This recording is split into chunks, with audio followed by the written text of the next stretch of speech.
Here's one of our favorite clips from Neighborly Discourse with Billy and Steve. So listening to our show, we recorded on Friday, released on Memorial Day, and the gun stuff caught me. You know, Steve was going on about the gun age, and he doesn't, whatever he was saying, and I'm not going to quote him because I didn't commit it to memory. But there's a lot of people. I mean, Steve said it the other day 3 or 4 times. What are we going to do? What are we going to do? So when these people bring it to you and say, what are we going to do? Have an answer. My answer to Steve, my answer to people was to start, if, like Steve mentioned, with driver's license and insurances and stuff, you need someone to co-sign for you. If you are a certain, let's say they keep the gun buying age at 18, because that's the law. But they want to amend it. Hear my words, the law, amend. We have amendments. We can change things. Let's say they want to amend that law of 18 to where if you're 18 to 21, you need a co-signer. Okay, good job. Or if you're 18 to 21, you cannot get a semi-automatic or automatic weapon. You can put things in place. But if these people keep saying we should do something, what? Well, I have no idea. Go check their social media. They're posting everybody else's thoughts and how guns are bad and climate change is this and all this other nonsense. But when you talk to them, they all say, well, I don't know. Well, they don't know, but they're pushing someone else's thoughts, which means they really don't know. So talk to them. Again, whatever, any idea you have, like my idea would be amend the current laws. Make it, instead of 18, make it 21. Like we said, whether it's insurance or, I don't know, you have to be 25 to rent a car.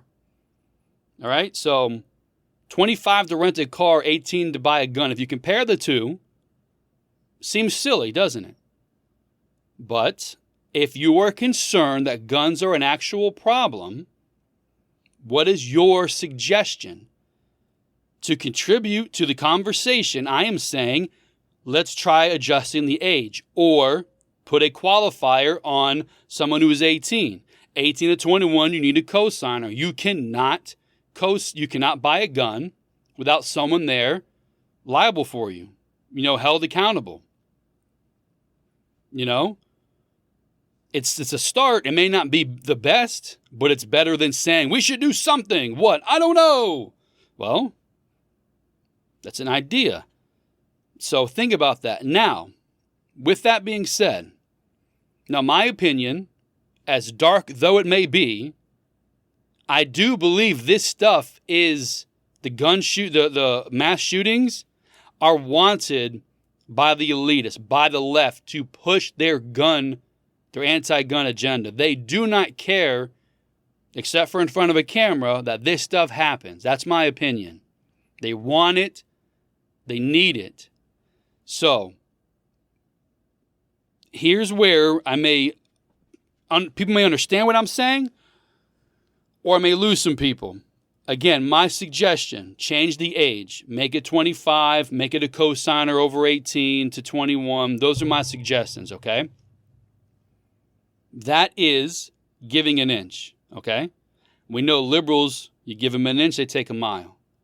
So we decide, okay, well, I'm with you. We should do something about the gun laws. Let's change the age. Okay, great.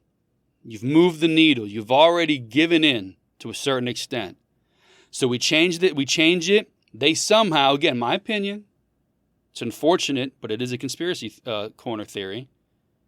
They're going to find a way to get someone who's passed a psych eval that's already on the books, who, if it's an 18 to 21, you have someone sign for you, they're going to make sure that person who is a part of the new laws, we'll say, has broken the laws further. The new ones we put on to help mitigate the problem, they're going to make sure that person breaks the additional laws.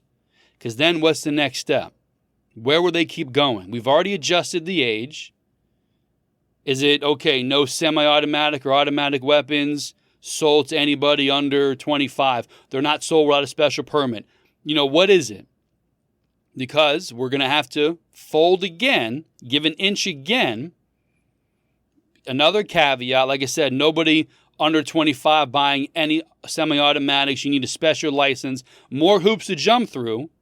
And let's say we get that passed. We add additional hoops to somebody signing for you, age changed, special permit, whatever it is. They're going to make sure that person who's followed all of those rules goes and does another mass shooting so they can say, listen, we've done all this. It's not working. We got to take away the guns. And then the person who's logical will say, or semi-logical, will say, well, you know what? We did adjust the age. We did add more fail-safes, co-signers, special permits, nobody under this age getting this gun, But you know what? There's nothing more that we can do. I think we have to outlaw the guns. And that'll be the next step in the progression. So though I'm coming to the table with, I think if you really want to make a change, here are some suggestions. I'm also saying if you give an inch, the liberals are going to take a mile. So do you give a reasonable reason to adjust the gun age, the gun laws, knowing the person you're arguing with, you're debating with, the liberal, is crazy and doesn't care and will use that against you down the road? Because remember, they're in bed with China. China plays the long game. I mean generational long game. The liberals may be learning, although they're elitist, they're power hungry. They want it all now. But are they learning from their Chinese mentors to slow play this for global dominance down the road? By, okay, we'll change this law this year. We'll guarantee someone will break it. We'll change another law the following year. We'll make sure somebody breaks that.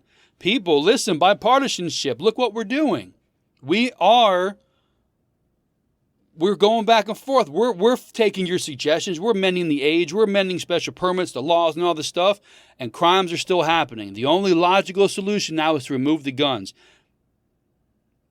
And to the semi-logical person, well, you know what? Again, yeah, man, we changed the laws. We adjusted the age. We got the permits. We added special caveats to the background check. And man, these people are still doing it. I guess the only logical step is to take away the guns. And there you go. And that's what happens. So do you give an inch? Do you bring a logical thought to the table knowing the liberals are illogical and will take advantage of it? That's the argument here. That's what I'm trying to explain. What is it we can do? Because the liberals will never, ever back down. Never. They do not meet in the middle. Pay attention. Again, there's an episode of Family Guy. At the very end, it's a statue of Pawtucket, the founder of Quahog. Comes to find out he owns slaves or something like that. Half the town is split up. They want a statue taken down. And they have the whole episode. At the very end, they meet and they talk. And Peter says, man, or Lois says to Peter, I'm glad you've come around. I'm glad you're able to see reason. I'm glad we all compromised and found a common ground.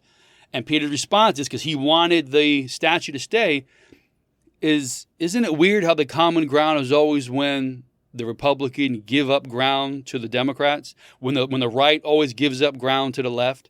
Good evening, I'm Tom Tucker. Our top story, the statue of Pawtucket Pat was found earlier today in the Quahog River. In the spirit of compromise, the town has decided that it will be relocated to the Quahog Museum, where it will be both remembered and never seen by anyone ever again. Well, thank God this whole controversy is behind us. Yeah, and Peter, I'm glad you came to your senses. Me too. We might even win an award for this. Really? Yeah, award voters love it when someone with a right-leaning viewpoint admits they're wrong. They declare it's good storytelling and character development. Ooh, like 3 billboards. And Green Book, Driving Miss Daisy. American History X. Yeah, all those, and many more. But can anyone name a single movie where someone on the left took on a more Republican-leaning viewpoint? Doesn't even have to have won an award, just has to exist. Anyone? Anything? That's what growth is in TV. It's when the conservative gives up ground to the liberal. So the liberals, they're never going to move that flag. They are entrenched in no guns. They're not going to see this and see that and hear this. None. Now, they're not going to do anything because they know you are going to believe them when they say they want to do something but never do. You're going to, take their rallying cry and run with it. You're going to be the foot soldier that does something stupid that gets yourself hurt or your family hurt or in trouble while they sit back and say, hey, good for you, fighter. I appreciate your support, knowing they couldn't care less about you.